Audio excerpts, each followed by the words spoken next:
এখন সংবাদ সম্মেলন শুরু হবে। আপনারা একটু গোবিন্দদার কথা বলুন।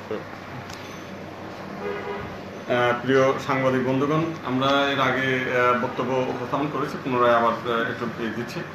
সেটা হচ্ছে যে এই গত এক মাসের মধ্যেই আমরা দেখতে পেয়েছি যে হবিগঞ্জের সুখিয়া, সিরাজগঞ্জের কামারখন্দে লালচান, টাঙ্গাইলের নারায়ণচন্দ্র শীল, দিনাজপুরের ধন্যরাম রায় এবং সহ আরও 8 জনকে কুপিয়ে হত্যা করা হয়েছে। বাগেরহাটে 18টি হিন্দু পরিবারের জমি দখল, এটা সরকার দলীয় একজন নেতাই দখল করে নিয়েছে। একজন কলেজ শিক্ষককে 14 দিন জেল খাটিয়েছে এবং এখন তাকে দেশ ত্যাগের হুমকি দিচ্ছে এবং একই সঙ্গে তার কিশোরী কন্যাকে অপহরণের হুমকি দিয়েছে।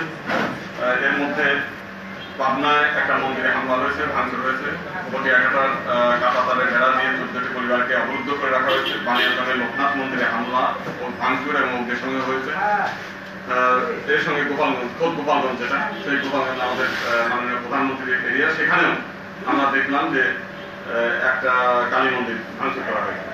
তো সেই কারণে আবার একই সঙ্গে আমরা দেখতে পাচ্ছি রথযাত্রায় যেটা, সেই রথযাত্রায় আমাদের একটা অত্যন্ত গাম্ভীর্যপূর্ণ এবং অনুষ্ঠান, সেই অনুষ্ঠানে সরকার, পুলিশ প্রশাসন আমাদের রথযাত্রার মাইক ব্যবহার বন্ধ করে দিয়েছেন। ওখানে আমরা জানেন যে সবসময় রথযাত্রার একটা আনন্দ উৎসবের একটা মূল ইচ্ছা হলো যে প্রসাদ বিতরণ এবং রাস্তা থেকে প্রসাদ পাওয়া, সেই বিষয়টা সরকার পুলিশ প্রশাসন নিষিদ্ধ করেছে। আমরা সেই বিষয়গুলোর প্রতি আমরা অত্যন্ত উদ্বিগ্ন এবং আমরা এর বিরুদ্ধে এবং এটা যাতে না হয় এবং সরকার যেন এই বিষয়গুলো বিবেচনার দিকে রাখে, সেই জন্য আজকে সংবাদ সম্মেলন। আজকে আমরা দেখতে পাচ্ছি যে সারা দেশে যেভাবে দুর্যোগ ঘটনা হচ্ছে এবং শুধু আজকে না, দীর্ঘদিন আগে থেকে এটা চলছে। আমাদের পাঠ্যপুস্তকগুলো ইসলামীকরণ করা হয়েছে, আমরা সেখান থেকে দেখতে পাচ্ছি।